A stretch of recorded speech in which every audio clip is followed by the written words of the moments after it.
School প্রতিষ্ঠিত হয় নাই, তখনও সনাতনীরা শিক্ষা প্রতিষ্ঠানের মাধ্যমে জ্ঞান দিয়েছেন। এটাকে বলে গুরুটুল। টুল প্রক্রিয়ায় গুরুদেব শিষ্যদেরকে জ্ঞান দিয়েছেন শ্রৌত পন্থায়, শ্রুতলিপির মাধ্যমে। যখন ছাপাখানা আবিষ্কৃত হয় নাই, এরকম বই আবিষ্কৃত হয় নাই, গ্রন্থ লিপিবদ্ধ করার সুযোগ হয় নাই, গুরুদেব বলতেন, শিষ্য শুনে শুনে মনে রাখতে পারতেন। এটাকে শ্রৌত পন্থা বলে। দেখবে এখানে আমার বাবা কাকা যেটার বয়সী যারা, স্মৃতি পরীক্ষা নামে একটা প্রতিযোগিতা হতো স্কুলগুলোতে, আমরাও দিয়েছি। অনেকগুলো উপকরণ রাখা হতো, 1 মিনিট আপনাকে দেখতে দেয়া হবে কিংবা 30 সেকেন্ড, তারপর পর্দা দিয়ে ঢেকে দেয়া হবে। আপনি 1 মিনিটের মাঝে কতগুলো উপকরণ মনে রাখতে পেরেছেন কাগজে লিখে জমা দেবেন। এরকম প্রতিযোগিতা দেখেছেন তো? কিংবা ব্ল্যাক বোর্ডে অনেকগুলো নাম লিখে রাখা হবে, আপনাকে 1 মিনিট দেখানো হবে, তারপর কাপড় দিয়ে ঢেকে রাখা হবে, তারপর আপনি লিখবেন। আপনার এই স্মৃতি শক্তিতে কতটুকু আপনি ধারণ করতে পেরেছেন।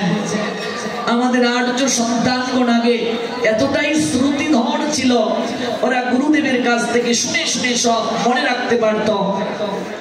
কিন্তু একসময় সেই পরম্পরাটা টিকিয়ে রাখা যায় নাই কালের প্রবাহে। গীতাতে উল্লেখ আছে, এবং পরম্পরা প্রাপ্ত মিমম রাজর্ষয় বিদুহ সকালে নৈহ মহতা যুগ নষ্ট Parantapa. The succession was broken once upon a time. এক সময় এটা নষ্ট হয়ে যায়, এই পরম্পরা নষ্ট হয়ে যায়, আমরা টিকিয়ে রাখতে পারিনি। তাই পরবর্তীতে গ্রন্থাকারে এই জ্ঞান লিপিবদ্ধ করার প্রয়োজন হয়।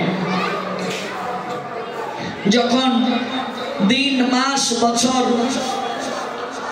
এগুলো গণনা করার পরিবেশ ছিল না, আবিষ্কৃত হয়নি, তখনও সনাতনীরা হিসাব রেখেছে। কিভাবে হিসাব রেখেছে? 2টি পরমাণুতে 1টি অণু হয়, 3 অণুতে 1টি ত্রস রেণু হয়। এরূপ 3টি ত্রস রেণু অতিক্রম করতে সূর্যের যে সময় নেয় তাকে এটি বলে, এরকম 100 দিয়ে এটিতে 1 লব হয়, 3 লবে হয় 1 নিমেষ, 3 নিমেষে 1 ক্ষণ। 1 ক্ষণ সমান বর্তমানে 1.6 সেকেন্ড। 5 ক্ষণে হয় 1 কাষ্টা, 1 কাষ্টা মানে 8 সেকেন্ড। 15 কাষ্টাতে হয় 1 লঘু, 1 লঘু মানে 2 মিনিট। 15 লঘুতে হয় 1 নারী, 1 নারী মানে 30 মিনিট। 6 নারীতে হয় 1 প্রহর, 1 প্রহর মানে 3 ঘন্টা। এখনো সনাতনীদের অনুষ্ঠানে প্রহর হিসাব করা হয়, দেখেছেন তো? অষ্টপ্রহর, 16 প্রহর, 24 প্রহর। এই প্রহরের হিসাবটা কি করে এলো বললাম। অষ্টপ্রহরে হয় 1 দিন রাত, অর্থাৎ 24 ঘন্টা।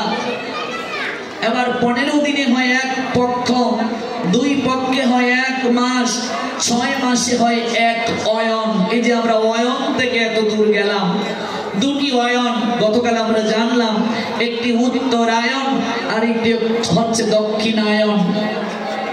মাঘ, ফাল্গুন, চৈত্র, বৈশাখ, জ্যৈষ্ঠ, আষাঢ়, এই 6 মাস হচ্ছে উত্তরায়ণ। শ্রাবণ, ভাদ্র, আশ্বিন, কার্তিক, অগ্রহায়ণ, পৌষ হচ্ছে দক্ষিণায়ন। এই যে 12টা মাস, এই 12টা মাস এসেছে সনাতনী হিন্দুদের নক্ষত্রের নামানুসারে। যা কিছু আপনি দেখবেন সব সনাতন শাস্ত্রের অবদান। 7টি বার সনাতনী হিন্দুদের দেবতার নামানুসারে এসেছে। শনিবার শনি দেবতার নামানুসারে, রবিবার রবি দেবতার নামানুসারে, সোমবার সোম দেবতার নামানুসারে, মঙ্গলবার মঙ্গল দেবতার নামানুসারে, বুধবার বুধ দেবতার নামানুসারে, বৃহস্পতিবার দেবতাদের গুরুদেব বৃহস্পতির নামানুসারে, শুক্রবার অসুরদের গুরুদেব শুক্রাচার্যের নামানুসারে। কথা বুঝতে পেরেছো? এই সকল কিছু এসেছে সনাতনী হিন্দুদের দেবতার নামানুসারে। কোন কার্য যখন করবে, এখন তো আমরা সব জায়গায় শুক্রবারকে প্রাধান্য দেই, শুক্রবারে স্কুল কলেজ ছুটি থাকে, কিন্তু সনাতন শাস্ত্রে শুক্রবারে কোনো ধর্মীয় কার্য না করতেই বলেছেন। ভালো করে জানবেন, এগুলো বুঝবেন আপনি কোন ধর্মে জন্ম নিয়েছেন, কোন ধর্মে উপলব্ধি করেছেন, এগুলো জানার চেষ্টা করতে হবে, বুঝার চেষ্টা করতে হবে। সনাতন শাস্ত্রে রবিবারে সকল কার্য হচ্ছে উত্তম। এই জন্য রবিবারে সনাতনী হিন্দুরা দেখবে নিরামিষ খায়। খায় কি খায় না গো? খাও তোমরা? কেন কেন খাও? অনেকে বলে গুরুবার, গুরুবার বলে কোনো বার না, এটা গুরুদেব নিজে বানিয়ে ফেলেছে। অনেক গুরুদেবকে যদি জিজ্ঞেস করা হয়, গুরুদেব কি করবো, বলছে তোরা তো সংসারী মানুষ, এত নিয়ম কি পালন করতে পারবে? রবিবারটা পালন করিস। রবিবার কেন পালন করবো? এটা গুরুবার। শাস্ত্রে গুরুবার বলে কোনো বার নাই। এই রবিবারে পৃথিবীর জন্ম হয়েছিল, ভালো করে জানুন। সত্যযুগের প্রথম দিন অক্ষয় তৃতীয়া তিথি, বার ছিল রবিবার। অক্ষয় তৃতীয়া তিথির নাম নিশ্চয়ই শুনেছেন। এই তিথিতে যা আপনি করবেন ছিল অক্ষয়, পাপ করলেও ছিল অক্ষয়, পুণ্য করলেও ছিল অক্ষয়। কোনো কিছু দ্বারা মার্জন করা সম্ভব নয়। এই জন্য অক্ষয় তৃতীয়া তিথি পঞ্জিকাতে দেখবেন অত্যন্ত সাবধানতার সঙ্গে এই দিনটা রাতটা পালন করবেন, থাকবেন। এই অক্ষয় তৃতীয়া তিথিতে এই দ্রৌপদীর বস্ত্র হরণ করা হয়েছিল। সনাতনীদের সকল কার্য তিথি অনুসারে হয়। এই জন্য তিথি অনুসারে এগিয়ে যায়, পিছিয়ে যায়। পৃথিবীতে সনাতনীরা এই শাস্ত্র বিজ্ঞানে পারদর্শী। ওরা বহু আগে তিথি গণনা অনুসারে, জ্যোতিষ শাস্ত্রের গণনা অনুসারে সকল কিছু ওরা বের করতে পারে। তিথি অনুযায়ী আমাদের সকল কিছু করা উচিত। এই অক্ষয় তৃতীয়া তিথিতে দ্রৌপদীর বস্ত্র হরণ করেছিল কুরু রাজসভায় কৌরবরা, যার কারণে এই পাপ আর স্খলিত হয় নাই। এই অক্ষয় তৃতীয়া তিথিতে ভক্ত শ্রেষ্ঠ সুদামা গোবিন্দের সঙ্গে সাক্ষাৎ করার জন্য দ্বারকায় গিয়েছিলেন। এদিন সুদামার সঙ্গে গোবিন্দের মিলন হয়েছিল। এই অক্ষয় তৃতীয়া তিথিতে মর্তধামে গঙ্গার আবির্ভাব হয়েছে। এই অক্ষয় তৃতীয়া তিথিতে গঙ্গার আবির্ভাব হয়েছিল। এই অক্ষয় তৃতীয়া তিথিতেই ভগবানের ষষ্ঠ অবতার পরশুরামের আবির্ভাব হয়েছে। এই অক্ষয় তৃতীয়া তিথিতে অন্নপূর্ণা দেবীর আবির্ভাব হয়েছে। এই অক্ষয় তৃতীয়া তিথিতে মহাদেবকে আরাধনায় সন্তুষ্ট করে কুবের ধন সম্পদের অধিকারী হয়েছিলেন। দেবতাদের রাজসভার যিনি কোষাধ্যক্ষ তিনি হলেন কুবের। অর্থবিত্ত বৈভবের তিনি মালিক হয়েছিলেন। বৈভব লক্ষ্মী এদিন কৃপা করেছিলেন। এই অক্ষয় তৃতীয়া তিথিতেই জগন্নাথের রথযাত্রার কাজ শুরু হয় পুরী ধামে। এই অক্ষয় তৃতীয়া তিথিতেই চন্দন যাত্রা মহোৎসব শুরু। মাধবেন্দ্র পরিপাল যে মহোৎসব করেছিলেন অক্ষয় তৃতীয়া তিথিতে, 1 মাস ব্যাপী চন্দন যাত্রা মহোৎসব হয়। যত মহৎ কার্য রয়েছে, শ্রেষ্ঠ কার্য রয়েছে, সকল কার্য অক্ষয় তৃতীয়া তিথিতে শুরু হয়, কিংবা শুরু করা উচিত বলে গণ্য। ওই বার রবিবার। রবিবার সর্বদিক থেকে শ্রেষ্ঠ। রবিবারে চুল কাটতে নাই, নখ ফেলতে নাই, দেহের 33টা গুণ নষ্ট হয়ে যায়। কথা বুঝতে পেরেছেন? যারা পালন করেন না সাবধান। রবিবারে সন্তান ধারণ নিষিদ্ধ, স্বামী স্ত্রীর সহবাস নিষিদ্ধ। রবিবারে শ্রীমদ্ ভগবত গীতার জ্ঞান দান করা হয়েছিল। আজ থেকে 5000 বছরের পূর্বে ভারতের হরিয়ানা রাজ্য কুরুক্ষেত্র সরস্বতী নদীর তীর যুদিশ্বর নামক জায়গা, অগ্রহায়ণ মাস শুক্ল পক্ষ মুখ্যদা একাদশী তিথি রোজ রবিবার শ্রীমদ্ ভগবত গীতার জ্ঞান অর্জুনকে উদ্দেশ্য করে গোবিন্দ দান করেছিলেন।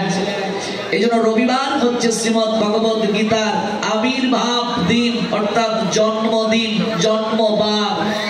কেমন এই রবিবার অত্যন্ত বিখ্যাত। রবিকে সূর্য, যে সূর্যের কথা গতকাল বললাম, সূর্য যদি আপনার জীবনে ক্ষুবিত হয়ে যান, আপনার জগৎ সংসার জীবন অন্ধকারময় হয়ে যাবে। এই জন্য গৃহ যখন নির্মাণ করবে পূর্ব দিকটাকে আবদ্ধ রাখবে না, পূর্ব দিকটা খোলামেলা রাখবে, তাহলে রবি দেবের সর্বদা আশিস প্রাপ্ত হবে। আজকাল 100টার মাঝে 99টা বাড়িঘর বাস্তুশাস্ত্র মানা হয় না। বিশ্বকর্মা 10টি শাস্ত্র দিয়ে গেছেন আমাদেরকে, কি করে আপনি গৃহ নির্মাণ করবেন। আপনার রান্নাঘরটা কোন দিকে হবে, আপনার ঠাকুরঘর কোন দিকে হবে, বাথরুম টয়লেটটা কোন দিকে হবে, কমোডটা কোন দিকে বসাবেন, বাথরুম টয়লেটে কোন রং হবে, এমন কোনো কিছু নেই যে সনাতন শাস্ত্রে নাই। অবাক হবে, এত চমৎকার সিদ্ধান্ত আর কোথাও পাবে না। যে গৃহে বাস্তু দোষ থাকে, গৃহ নির্মাণের পরপরই গৃহস্বামীর মৃত্যু হয়ে যায়, দীর্ঘদিন তিনি সেই গৃহে বাস করতে পারেন না। মনে রাখবে কথাটা। বাস্তু দোষ থাকলে, বিশেষ করে কোণ হচ্ছে 10টি। কোণ কয়টি? 10টি। 10 কোণে 10 জন দেবতার অধিষ্ঠান। বাস্তু পুরুষের আকৃতিটা কেমন? যখন আপনি ফিলার বসাবেন, বাস্তুর কোথায় পড়বে, এগুলো অত্যন্ত গুরুত্বপূর্ণ। আপনি গৃহ নির্মাণের আগে যারা বাস্তুশাস্ত্র জানে এমন কাউকে দিয়ে আগে পরামর্শ নেবেন, তারপর ইঞ্জিনিয়ারের সাথে কথা বলবেন। কোনটা কোন দিকে হবে এটা আপনাকে জানতে হবে, জানাটা প্রয়োজন। ভগবান যে আপনি বসাবেন আপনার ঘরে, ভগবানের মুখটা কোন দিকে হবে, আপনি কোন দিকে প্রণাম দেবেন, এগুলো জানতে হবে। অনেকেই এগুলো আজ জানে না, বলে শহরের বাড়ি, জায়গা কম, যেগুলো একভাবে করে নেই, যার কারণে সমাজ সংসারে দেখবে অশান্তি, রোগ ব্যাধি যন্ত্রণা, শান্তি নাই। এগুলো বুঝতে হবে। নাগের মাথায় যদি পড়ে যায় ফিলার, অনেক বিচার বিশ্লেষণ আছে। ঈশান কোণ বুঝেন? ঈশান কার নাম? ও মা, ঈশান কোণ শুনেছ? ঈশানকে মহাদেবের একটা নাম হচ্ছে ঈশান।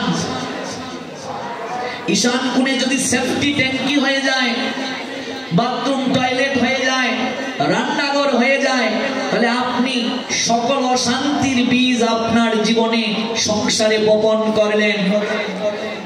বিধ্বংস হয়ে যাবে আপনার পরিবার। এই জন্য ঈশান কোণে কখনো বাথরুম টয়লেট করতে নেই, রান্নাঘর করতে নেই। যদি ঈশান ক্ষুবিত হয়ে যান, মহাদেব যদি তাণ্ডব শুরু করেন, ধ্বংস হয়ে যাবেন আপনি। ধ্বংসের দেবতার নাম হচ্ছে মহাদেব, তিনি মহাকাল। সৃজনের দেবতাকে ব্রহ্মা, পালনের দেবতাকে বিষ্ণু, ধ্বংসের দেবতাকে মহাদেব কিংবা ঈশান, এই শিব ঠাকুর। এই 10টা কোণের অধিদেবতা, পূর্ব কোণের অধিদেবতা হচ্ছে রবি কিংবা সূর্য। সূর্যের আশিসটা জীবনে খুবই দরকার।